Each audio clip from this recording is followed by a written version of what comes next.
Hello and good morning dear students. आज की class होने वाली है इंटीग्रेशन के ऊपर। एक्सरसाइज 7.2 यानी इंटीग्रेशन बाय सब्स्टिट्यूशन आज हम सीखेंगे और एक्सरसाइज 7.2 के बहुत ही इंपॉर्टेंट और अच्छे क्वेश्चंस हम डिस्कस करने वाले हैं।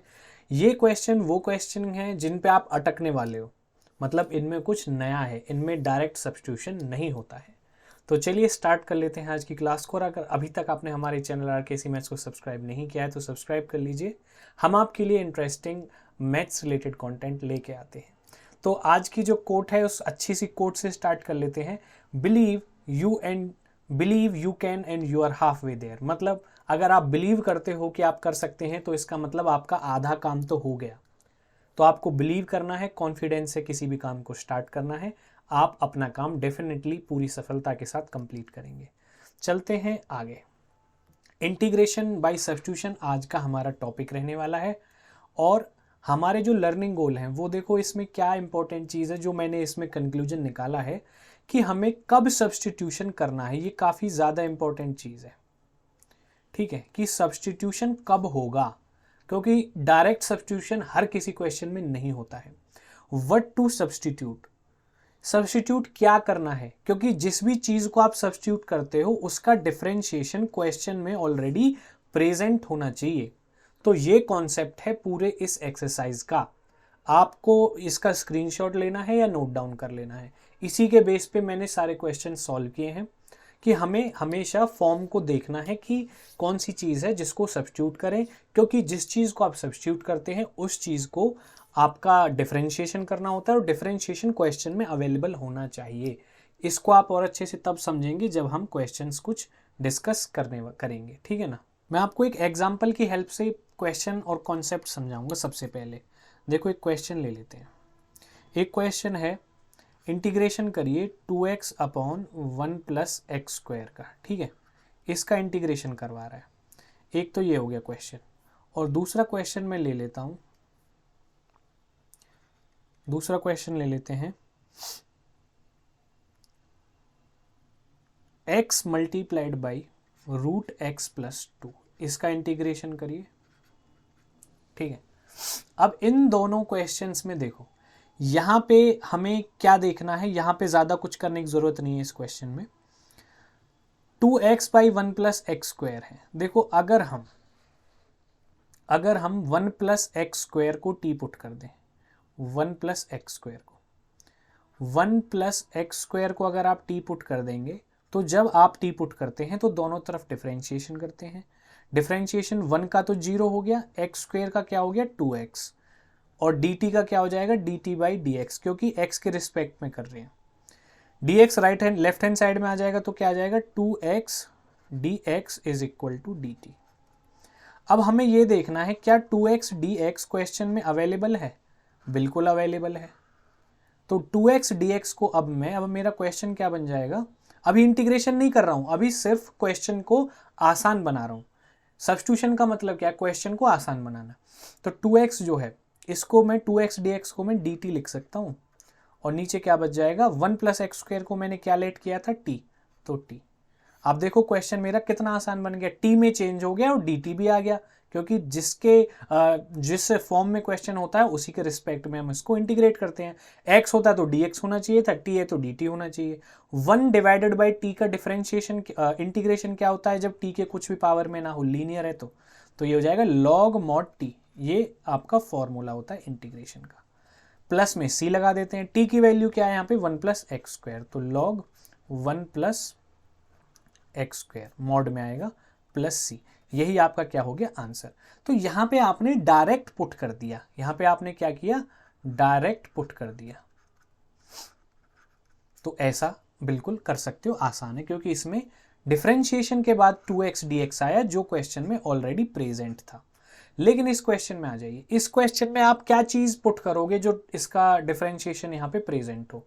तो ऐसा आपको कुछ नहीं दिखेगा। देखो अगर मैं x प्लस 2 को t पुट करता हूं तो क्या आया मेरा, x का तो डिफरेंशिएशन 1 आ गया, 2 का 0 आ गया, ये आ गया dt, ठीक है, dt by D X. Cross multiply करूंगा dx is equal to dt।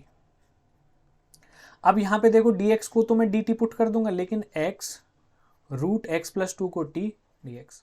यहाँ पे तो x बच गया अभी, ठीक है ना, dx किस में चेंज हो गया, dt में, dx किस में चेंज हो जाएगा, dt में, dx किस में चेंज हो गया, dt में। लेकिन अब सारे dt में या t में होने चाहिए थे, यहाँ पे तो x आ गया। तो अब हम यहाँ पे क्या करेंगे, यहीं से x की वैल्यू निकालेंगे। यहाँ से x की वैल्यू कितनी आ जाएगी, x की जो वैल्यू है यहाँ से आ जाएगी t माइनस 2। x की वैल्यू ये मैं यहाँ पे पुट कर दूंगा, तो ये आ जाएगा t माइनस 2 और रूट टी है, रूट टी को मैं कैसे लिख सकता हूँ, T raise to power 1/2। Differentiation integration अभी नहीं कर रहा हूँ, फॉर्म चेंज कर रहा हूँ सब्स्टिट्यूट करके, क्योंकि सब्स्टिट्यूशन का जो ऑब्जेक्टिव होता है वो होता है हमारे क्वेश्चन को इंटीग्रेबल बनाना, मतलब क्वेश्चन को आसान बनाना। तो टी माइनस 2 है, अब इसकी मैं मल्टीप्लाई कर देता हूँ, टी रेज टू पावर 1/2 की टी रेज टू पावर 1 से मल्टीप्लाई करूंगा तो 1 + 1/2 3/2 हो जाएगा, पावर ऐड हो जाएंगी, और आगे यहाँ पे 2 टी रेज टू पावर 1/2। अब मैं इंटीग्रेट कर देता हूं, अब मैं क्या कर देता हूं, integrate, t raise to power 3/2 मतलब t raise to power 3/2 x raise to power n का डिफरेंशिएशन क्या होता है, इंटीग्रेशन सॉरी, क्या होता है, x raise to power n+1 divided by n+1। तो यहाँ पे भी वही चीज़ हो जाएगी, t raise to power 3/2 +1 divided by 3/2 +1। Minus में 2 तो कांस्टेंट है, वो तो एज इट इज रहेगा, टी रेज टू पावर मैं डायरेक्ट करूंगा, 1/2 + 1 कितना हो जाएगा, 3/2। नीचे भी 3/2 आएगा, ऊपर जाके 2/3 बन जाएगा, प्लस में c। इतना काम हो गया, हाँ जी इतना काम हो गया आपका। अब देखो 3/2 + 1 कितना करूंगा, 5/2 आएगा, ऊपर जाके 2/5 हो जाएगा। और यहाँ पे t है, t की वैल्यू क्या पुट कर सकता हूँ, जो मैंने पुट करी थी, t की वैल्यू पुट करी थी x + 2, तो x + 2 raise to power 5/2 minus 2/3, t की वैल्यू क्या है, x + 2 रेज टू पावर 3/2, 2 और एक एक्स्ट्रा है तो 2 × 2 क्या हो जाएगा, 4, 2 × 2 क्या हो जाएगा, 4, 4/3 x + 2 raise to power 3/2 plus c। Clear हो गया क्वेश्चन, हाँ जी क्वेश्चन क्लियर हो गया आपको। तो इन दोनों क्वेश्चन में हमने क्या देखा, इन दोनों क्वेश्चन में हमने देखा कि एक में तो डायरेक्ट पुट हो गया, एक में क्या हो गया, डायरेक्ट पुट, लेकिन इसमें हमें फॉर्म को चेंज करना पड़ा। समझ आ गई बात, मैं किस चीज़ के बारे में बात कर रहा था, ठीक है ना। चलते हैं अगले क्वेश्चन की तरफ। देखिए अब कौन सा क्वेश्चन है, काफ़ी अच्छा क्वेश्चन है ये भी, देखो आसान भी है, जिन्होंने किया है जिन्होंने नहीं किया है एक बार भी उनके लिए मुश्किल हो सकता है। यहाँ पे कोई भी ऐसी चीज़ नहीं है जिसको आप डायरेक्ट पुट कर सको, करके देख लो आंसर नहीं आएगा। यहाँ पे आपको क्या करना पड़ेगा, इस फॉर्म को चेंज करना पड़ेगा। कैसे चेंज करना पड़ेगा, मैं नीचे देखो कुछ मल्टीप्लाई में लेके आता हूँ, कॉमन लेके नीचे से मैंने √x कॉमन ले लिया, तो x की जगह पे √x बचेगा, √x कॉमन ले लिया तो 1 बचेगा। अब काम हो जाएगा, अब इसको इंटीग्रेट कर दो, अब इसको इंटीग्रेट कर दो। मैं करूँगा √x - 1 को इंटीग्रेट, √x - 1 को मैं पुट करूँगा और डिफ्रेंशिएट कर दूंगा। √x का क्या हो जाएगा, 1/2 √x और x का 1 का 0, dx = dt। ठीक है, अब ये देखो क्या ये क्वेश्चन में प्रेजेंट है, बिल्कुल प्रेजेंट है। कहाँ है, 2 नहीं है, 2 को तो राइट हैंड साइड में ले जाओ, कोई दिक्कत थोड़ी है 2 से। ये देखो अब ऐसे तो है, लिख सकता हूँ, क्या ये तो प्रेजेंट है ना, अब ये रहा बिल्कुल प्रेजेंट, दिख गया बस। तो अब इसकी जगह मैं क्या लिख दूंगा, 2dt, 2 को बाहर लिख देता हूँ, कांस्टेंट है dt, √x - 1 को मैंने t किया, देखो बन गया हलवा क्वेश्चन। अब देखो यहाँ से 1/t का मैंने पहले भी बताया था इंटीग्रेशन क्या होता है, log mod t, 2 log mod t plus में c, हमेशा प्लस में c जरूर लिखेंगे इंटीग्रेशन का आंसर लिखते टाइम। t की वैल्यू क्या है, √x - 1, √x - 1। क्लियर होगी बात, और यही आपका क्या हो जाएगा, आंसर हो जाएगा। समझ में आया तो वीडियो को लाइक ज़रूर करें, बहुत मेहनत लगती है आपके लिए इन सॉल्यूशंस को लाने में।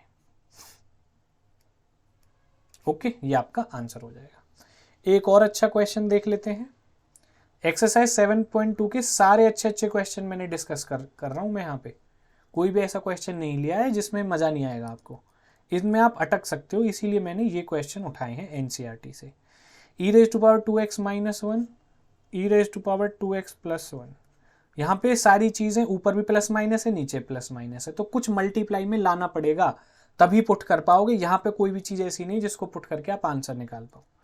तो देखो मैं क्या करने वाला हूं, अब मैं फॉर्म चेंज करूंगा क्वेश्चन की, इंटीग्रेशन नहीं फॉर्म चेंज कर रहा हूं। पहले ऊपर से भी e raise to power x common ले लिया, तो ऊपर बचेगा e raise to power x minus e raise to power minus x, क्योंकि 1 की जगह पे तो था ही नहीं ना x, e raise to power x, तो मैंने e raise to power minus x से कर लिया, क्योंकि e raise to power minus x में e raise to power x multiply होगा तो एक्स प्लस माइनस एक्स 0 बन जाएगा, ई रेज टू पावर 0 1 होता है।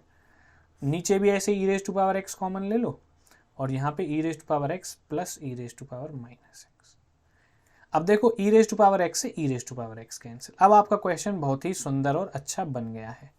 कैसे बन गया है, अब देखो ये बचा आपके पास e raise to power x minus e raise to power minus x, e raise to power x plus e raise to power minus x. इससे क्या हो गया, इससे बहुत कुछ हो गया। देखो अब इसको उठा लो नीचे वाले को, क्योंकि यही तो प्रॉब्लम क्रिएट करेगा। देखो न्यूमरेटर ही होता कुछ तो डायरेक्ट इंटीग्रेशन कर देते, लेकिन यहाँ पे डिनोमिनेटर है तो डायरेक्ट इंटीग्रेशन कैसे करें। अब डायरेक्ट इंटीग्रेशन नहीं कर सकते तो डिनोमिनेटर प्रॉब्लम क्रिएट कर रहा है, डिनोमिनेटर प्रॉब्लम क्रिएट कर रहा है तो डिनोमिनेटर को ही पुट कर दो, इसको टी पुट कर दो, टी पुट कर दूंगा। Differentiate both sides, e raise to power x का e raise to power x, x का 1, e raise to power minus x का e raise to power minus x, और माइनस एक्स का -1, इसलिए यहाँ पे माइनस आ गया।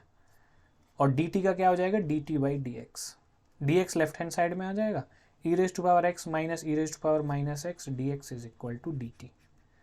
ओके, क्या ये क्वेश्चन में प्रेजेंट है, बिल्कुल प्रेजेंट है, देखो ठीक है।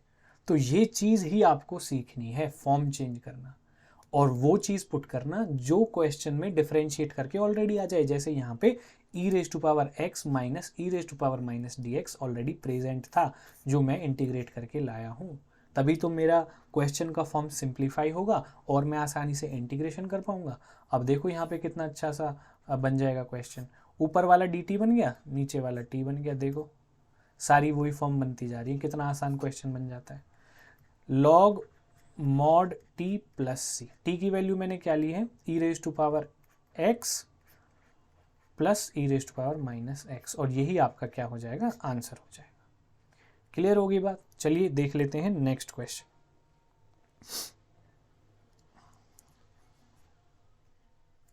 देखिए एक क्वेश्चन और देख लेते हैं, काफी अच्छा क्वेश्चन है, ठीक है। इसका आपको इंटीग्रेशन करना है, तो डायरेक्ट आप कुछ भी पुट करेंगे काम नहीं हो पाएगा, तो आपको क्या करना है, देखो 1 ओवर कॉस स्क्वायर एक्स है, इसको मैं क्या लिख सकता हूं, सीकेंट स्क्वायर एक्स, ठीक है। और नीचे अब क्या बचा, 1 माइनस 10x का होल स्क्वायर।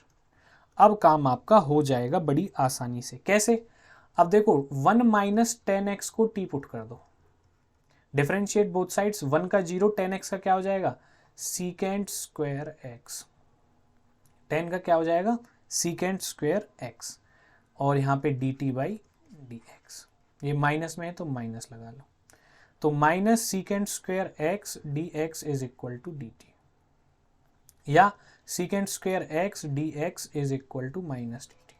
क्या ये क्वेश्चन में प्रेजेंट है, बिल्कुल प्रेजेंट है, यही तो बिल्कुल प्रेजेंट है, देखो ये रहा, ठीक है ना।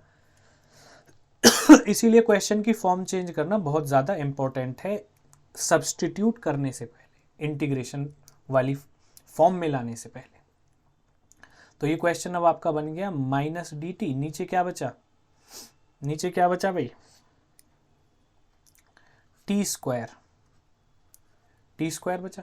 अब टी लीनियर नहीं है, अगर टी लीनियर नहीं है तो ये ऊपर चला जाएगा, और ऊपर जाने के बाद ये किस में हो जाएगा, माइनस में, ऐसे भी कर सकते थे।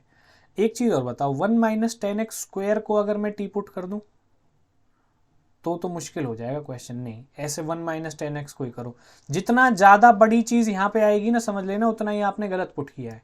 यहाँ पे देखो बिल्कुल छोटी सी फॉर्म बन के आ गई, यही ठीक है। अब मैं क्या करूंगा, टी को ऊपर ले जाऊंगा, तो ये हो जाएगा -2 तो +1, नीचे भी -2 +1, -1 ऑलरेडी प्रेजेंट है, तो ये इस माइनस से ये माइनस कैंसिल हो जाएगा क्योंकि नीचे -1 आएगा, तो आपका जो आंसर आएगा टी रेज टू पावर -1, मतलब 1 ओवर टी। तो आपका जो आंसर आया 1 ओवर टी की value 1 minus 10x plus c, यही आपका क्या आ जाएगा, आंसर। देख लेना एक बार, आंसर जरूर मैच कर लेना, ठीक है। तो यहाँ पे भी हमें फॉर्म चेंज करनी पड़ी क्वेश्चन की, cot x dx। यहाँ पे आप क्या करेंगे, जब भी cot और tan की फॉर्म देखे उनको साइन की फॉर्म में लेके आएंगे। अब मैं क्वेश्चन की फॉर्म को चेंज कर रहा हूँ, इंटीग्रेशन बाद में। 1/1 प्लस cot x को मैं कैसे लिख सकता हूँ, cos x divide by sine x। नीचे एलसीएम ले लिया तो क्या लिख सकता हूँ, sine x plus cos x divided by sine x। और आगे साइन x को जब ऊपर ले जाऊंगा तो sine x divided by sine x plus cos x। Okay, अब यहीं पे मैं ऊपर भी 2 से मल्टीप्लाई कर रहा हूँ और नीचे भी 2 से मल्टीप्लाई। ऐसा क्यों कर रहा हूँ, सिमेट्री बनाने के लिए, न्यूमरेटर और डिनोमिनेटर में सिमेट्री बनाने के लिए। सिमेट्री बनाने के बाद दोनों को मैं अलग अलग कर दूंगा, देखें कैसे। देखो 1/2 लिख लेता हूँ बाहर, इसका कोई काम नहीं है। अंदर क्या है, 2 sin x। 2 sin x को मैं कैसे लिख सकता हूँ, sin x plus sign x लिख सकता हूँ। अलग अलग क्यों लिखा मैंने अभी बताऊंगा। और इसमें cos x प्लस कर दो और cos x ही क्या कर दो, माइनस। नीचे क्या है, नीचे कुछ नहीं है, जो ऑलरेडी था वही है, sin x plus cos x। हो गया काम। अब देखो मैं क्या करने वाला हूं, इनको एक साथ करके लिख लो और फिर इनको एक साथ करके लिख लो। क्या होगा इससे, अरे क्वेश्चन सॉल्व हो जाएगा इससे। मुझे कैसे पता चला, प्रैक्टिस। जब पहले आप क्या करो, क्वेश्चन को समझो, फिर दिमाग में उसको रिवाइज करो कि ऐसे किया था तो ऐसे आया, ऐसे किया था तो ऐसे आया। उसके बाद कुछ टाइम बाद खुद से क्वेश्चन को प्रैक्टिस करो। ये तरीका है पढ़ने का। एक बार में बिना क्वेश्चन को समझे या करे एक बार कोई भी क्वेश्चन डायरेक्ट सॉल्व नहीं कर सकता, अनटिल और अनलेस वो एक्सट्रीमली इंटेलिजेंट हो। एक्सट्रीमली इंटेलिजेंट तो एक बार में कर देगा, चाहे उसने क्वेश्चन किया होगा या नहीं किया होगा, या फिर उसने इस टाइप के क्वेश्चन बहुत सारे प्रैक्टिस किए होंगे तभी कर पाएगा। तो इसीलिए पहले समझें, फिर दिमाग में रिवाइज करें, फिर खुद अपने हाथ से करके देखें। यही तरीका है। इसीलिए मैं डायरेक्ट इसका आंसर आपको बता पा रहा हूं, क्योंकि मैंने इस क्वेश्चन को कई बार किया है, प्रैक्टिस है। तो जितना ज़्यादा प्रैक्टिस करोगे उतना ज़्यादा मैथ्स में आप अच्छे हो जाओगे। चलते हैं आगे। 1/2 एज इट इज, इंटीग्रेशन नहीं कर रहा हूँ, खाली फॉर्म चेंज हो रही है। तो यहाँ पे sign x plus cos x divide by sign x plus cos x कितना आ जाएगा, 1 प्लस। अब यहाँ पे क्या है, sine x minus cos x divided by sign x plus cos x. अब इंटीग्रेट कर दो भाई साहब, 1/2 को बाहर ही रहने दो। यहाँ पे भी इंटीग्रेशन, यहाँ पे भी इंटीग्रेशन, यहाँ पे भी dx लिख लेना, मैं इकट्ठा dx लिख रहा हूँ यहाँ पे। ठीक है, अब आ जाओ आगे। ठीक है, अब 1 का इंटीग्रेशन क्या होता है, x, 1/2 बाहर चल रहा है। और अब यहाँ पे क्या करो, sign x plus cos x को t पुट कर लो। जब t पुट करोगे sign x plus cos x को, तो डिफरेंशिएट कर दो, क्या आ जाएगा, साइन एक्स का तो कॉस एक्स होता है, cos x minus sine x is equal to t. लेकिन क्वेश्चन में sine x minus cos x है, क्वेश्चन में क्या है, sine x minus cos x. तो मैं क्या करूंगा, माइनस कॉमन ले लूंगा, तो आ जाएगा sine x minus cos x is equal to, ये डी टी है भाई साहब, d t by D x, d t by D x. अब माइनस को मैं राइट हैंड साइड में ले जाऊंगा, क्योंकि मुझे माइनस तो नहीं चाहिए। तो ये कितना आ जाएगा, sine x minus cos x d x is equal to minus d t. बस अब यहाँ पे मेरा ये वाली जो चीज़ है ये क्या बन जाएगी, माइनस डी टी। ये बन जाएगी मेरी integration of minus d t divided by, नीचे वाले को मैंने टी माना था, तो 1/2 x minus log mod t plus c.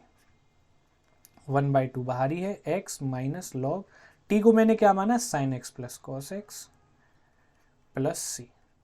यही आपका क्या हो जाएगा, आंसर। ये बहुत ही अच्छा क्वेश्चन है, कई बार ये पूछा जा चुका है। ठीक है, तो ये भी अच्छे से आपको समझ लेना है। चलते हैं अगले क्वेश्चन पर। अगला क्वेश्चन भी देखो इसी टाइप का है, जो कॉट वाला मैंने अभी आपको बताया था इसी टाइप का है। 1 माइनस 10x, इसका डिफरेंशिएशन इंटीग्रेशन करना। अब इसमें भी सिमेट्री बनानी है, तो पहले 10 को पहले कॉट था, कॉट को कॉस साइन में चेंज किया, अब 10 को कॉस साइन में चेंज कर लो। तो ये बन जाएगा 1 minus 1 upon sine x upon cos x. Form change कर रहा हूँ, इंटीग्रेशन बाद में। चलते हैं आगे, तो ये कितना आ जाएगा, 1 अपॉन कॉस एक्स, माइनस है यहाँ पे तो माइनस रखो, sine x upon cos x. Cos x ऊपर चला जाएगा और नीचे क्या बचेगा, cos x minus sine x. ऊपर भी 2 से मल्टीप्लाई करो और नीचे भी 2 से मल्टीप्लाई, क्यों? सिमिट्री बनाने के लिए न्यूमरेटर और डिनोमिनेटर में। सिमिट्री जब बन जाएगी तो अलग अलग करके लिखेंगे, जैसे पहले लिखा था, देखो अलग अलग करके लिखा था ना यहाँ पे, ये ऐसे ही करने वाले हैं। ओके, तो हाँ, अब देखो 1/2 तो बाहर ही रहेगा, ऊपर क्या है cos x, plus sin x कर लो और माइनस sin x कर लो। 2 cos x को मैं cos x plus cos x लिख सकता हूँ, अपनी मर्जी से sin x और माइनस sin x कर लिया मैंने। नीचे क्या बचा? cos x minus sin x। Okay, अब क्या करना था? अब वही करना था जादू वाला काम, इसको एक साथ लिख लो, इसको एक साथ लिख लो, तो कितना आ जाएगा 1/2। इसके डिवाइड में ये आएगा, मैं इसको पहले लिख लेता हूँ, तो यहाँ पे आ जाएगा 1, और इसको इसके डिवाइड में लिख लेता हूँ, ये आ जाएगा cos x plus sine x divided by cos x minus sine x. ठीक है, ये हो गया। अब ये तो कांस्टेंट तो बाहर ही रहेगा, अब क्या करना है? इंटीग्रेट कर लो dx। 1 का इंटीग्रेशन तो डायरेक्ट हम जानते ही हैं, क्या जानते हैं हम? x ही होता है, तो ये आ जाएगा 1/2 x प्लस, अब मैं क्या करूँगा? इसको t मान लो, इसको t मान लो, अब मैं डायरेक्ट लिख रहा हूँ, तो नीचे वाला को तो मैंने t मान लिया। अब मैं अगर इसको डिफरेंशिएट करूँगा तो ये कितना आ जाएगा? ये आ जाएगा भाई साहब minus sine x plus minus sine x minus cos x is equal to d x by d t. अब माइनस अगर मैं कॉमन ले लूँ, क्या ले लूँ? माइनस कॉमन, तो minus sine x plus cos x या cos x plus sine x लिख लो is equal d x d t left hand side में ले आता हूँ, नहीं डी टी के रिस्पेक्ट में कर रहा हूँ ना, मैं डी टी के रिस्पेक्ट में कर रहा हूँ बिल्कुल, तो d t by D x आएगा, क्या आएगा? D t by D x, d t by D x. तो d x left hand side में आ जाएगा, राइट हैंड साइड में डी टी। माइनस है, इसको प्लस कर देता हूँ, राइट हैंड साइड में ले आता हूँ माइनस को, तो sign x plus cos x d x क्या हो गया? डी टी हो गया माइनस का, तो यहाँ पे माइनस डी टी हो गया, तो ये बन गया आपका 1/2 एक्स माइनस ये क्या हो जाएगा? लॉग मॉड टी प्लस सी कर लो, 1/2 एक्स माइनस लॉग टी क्या है? टी मैंने लिया था, टी क्या लिया था भाई? टी देख लो, ये लिया था t, cos x minus sine x, cos x minus sine x, plus minus please check कर ले, यही आपका क्या हो जाएगा? आंसर। क्लियर होगी बात? तो देखो हमें फॉर्म को चेंज करना पड़ रहा है, कॉट था तो कॉस साइन लेके आए, टेन था कॉस साइन लेके आए, न्यूमरेटर डिनोमिनेटर में सिमेट्री बनाई, अलग अलग किया, देन पुट किया, डायरेक्ट पुट नहीं होता है। और इस एक्सरसाइज 7.2 में वही क्वेश्चन चैलेंजिंग हैं जिनमें आप डायरेक्ट सब्स्टिट्यूट नहीं कर सकते, वही तो खेल है पूरी एक्सरसाइज में। ठीक है ना, ये क्वेश्चन भी क्लियर हो गया। और देख लेते हैं भी अगला क्वेश्चन और आगे चल लेते हैं, है ना। चलिए नेक्स्ट क्वेश्चन देख लेते हैं। क्वेश्चन थोड़ा डिफरेंट है ये भी, पर सिमिट्री बनानी है। देखो ये इनसाइट है, सिमिट्री बनानी है। सिमिट्री कैसे? सिमिट्री समझो, साइन एक्स कॉस एक्स, इसको इंटीग्रेट करना है। कैसे करोगे भाई? देखो ऊपर 10 है तो नीचे भी 10 बनाओ, क्या दिक्कत है? ऊपर 10 है तो नीचे भी 10 बनाओ। 10 कैसे बनेगा? जब मैं कॉस को डिवाइड करूंगा, जब कॉस डिवाइड कर रहा हूं तो मल्टीप्लाई भी करना पड़ेगा, ऊपर कॉस का स्क्वायर हो गया, इंटीग्रेट कर दो dx में। ठीक है, अभी चलो इंटीग्रेट मत कर लगाओ, पहले फॉर्म ही चेंज कर लो। तो ये 10x बन गया, तो ऊपर क्या है? 10x रूट है, 10x रूट को मैं 10x रेज टू पावर 1/2 लिख सकता हूँ। नीचे भी 10x है जिसका पावर 1 आएगा, ऊपर 10 जाएगा तो 10x रेज टू पावर यहाँ पे क्या जाएगा? -1 आ जाएगा ना, यहाँ पे 10x की पावर -1 आ जाएगी। कॉस स्क्वायर x है, ये क्या बन जाएगा? सीकेंड स्क्वायर x ऊपर जाके। अब 10x को मैं इकट्ठा कर लेता हूँ, 1/2 -1 -1/2 आएगा, तो मैं इस तरह से इसको लिख सकता हूँ 10x 1 लिख लो 1/√10x, और यहाँ पे कितना आ जाएगा? Secant square x। अब इंटीग्रेट कर लो इसको। कैसे भाई? सेक का जो अगर मैं पुट करूं सीकेंड स्क्वायर एक्स को टी पुट करूं, तो सीकेंड स्क्वायर एक्स का क्या होता है differentiation? 10x dx is equal to dt। अब 10x dx प्रेजेंट है क्या क्वेश्चन में? नहीं, सीक को नहीं कर पाएंगे क्योंकि 10 तो है ही नहीं। अब मैं क्या करूंगा? 10 को पुट कर लूंगा, यही चीज समझनी है। 10 को पुट कर लो, 10 को पुट कर लो भाई साहब, 10x को t पुट कर लो। 10 का क्या होता है? Secant square x d x is equal to d t. अब ये प्रेजेंट है, जो डिफरेंशिएट करके आए वो प्रेजेंट होना चाहिए क्वेश्चन की फॉर्म में। तो यहाँ पे कितना हो गया dt और नीचे कितना आ जाएगा √t। इसका डिफरेंशिएशन इंटीग्रेशन करना है, ठीक है ना। अब t⁻1/2 है तो ऊपर चला जाएगा t⁻1/2 + 1 डिवाइड बाई -1/2 + 1। इतना हो गया काम आपका, है ना। अब ये कितना आ जाएगा ये तो माइनस में ही आएगा, तो आगे जाके जो ये बनेगा ये आएगा यहाँ पे नीचे -1/2, ऊपर जाके -2 और नीचे क्या आ जाएगा √t। इसको मैं आगे लिखूं तो -2 के डिवाइड में t की वैल्यू मैंने क्या पुट करी थी 10x, √10x। यही मेरा क्या आ जाएगा आंसर। क्लियर हो गई बात। तो इसी टाइप के क्वेश्चन आपको करने हैं, ये बहुत ज़्यादा इंपॉर्टेंट हो जाते हैं। देखिए एक और क्वेश्चन देख लेते हैं।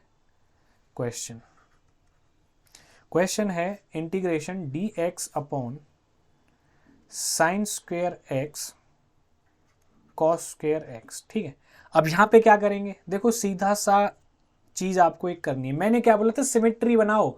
नीचे साइन कॉस है, ऊपर साइन कॉस कैसे लेके आऊं, ऊपर कुछ नहीं है तो 1 होगा, तो 1 की जगह 1 किसके इक्वल होता है sin² x + cos² x की जगह लिख सकता हूं मैं 1 को, और नीचे sin² x cos² x। इससे क्या हुआ, नीचे साइन कॉस था तो ऊपर भी साइन कॉस आ गया। अब बस क्या करना, अलग अलग कर लो। sin² x divided by, form change कर रहा हूं अभी, इंटीग्रेशन बाद में, cos² x plus cos² x divided by sin² x cos² x। इतना हो गया काम। sin² से sin² कैंसिल, cos² से cos² कैंसिल, साइन से साइन हो गया। यहाँ पे कितना बचा 1/cos² x। क्या है यहाँ पे 1/cos² x, और यहाँ पे कितना आएगा 1/sin² x। cos² x क्या होता है secant² x, इसको इंटीग्रेट कर लो। ये क्या होता है cosecant² x dx, इसको इंटीग्रेट कर लो। ओके की रिपोर्ट है। देखो किस तरह से क्वेश्चन को चेंज किया है। secant² x का क्या होता है, अभी ऑप्शन वाला क्वेश्चन है, ऑप्शन नंबर secant² x का हो जाएगा 10x + c, और cosecant² का हो जाएगा -cot x, ठीक है ना। ऑप्शन नंबर बी आपका करेक्ट आंसर हो जाएगा एनसीईआरटी का। क्लियर है। तो यही क्वेश्चन थे आज जो हमें डिस्कस करने थे।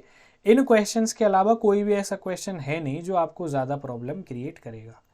तो आई होप ये आपको एक्सरसाइज अच्छी लगी हो, ठीक है ना, आपको मज़ा आया हो। ठीक है, स्क्रीनशॉट ले सकते हैं, ज़रूर प्रैक्टिस करें। कोई भी अगर आपको क्वेश्चन है इस लेक्चर में तो आप कमेंट बॉक्स में कमेंट कर सकते हैं, किसी क्वेश्चन का सॉल्यूशन या कोई क्वेश्चन रह गया हो जो आपको लगता है डिस्कस करना चाहिए, उन क्वेश्चंस को भी मैं अगली वीडियो में डिस्कस कर दूंगा। तो कोई भी आपकी क्वेरी है वो आप मुझे कमेंट बॉक्स में ज़रूर बता सकते हैं। प्लीज़ रिवीजन जरूर करें, अदरवाइज सारी चीज़ें भूल जाएंगे। जितना ज़्यादा पढ़ना इंपॉर्टेंट है उससे कहीं ज़्यादा रिवीजन करना इंपॉर्टेंट है, क्योंकि रिवीजन ही आपकी चीज़ों को पक्का बनाता है जो आपके दिमाग में रहती हैं, जिनको आप अप्लाई कर पाते हैं। वरना आप कितना भी पढ़ लो सारी चीज़ें भूल जाओगे। मिलते हैं आपसे अगली वीडियो में, तब तक के लिए take care and bye bye.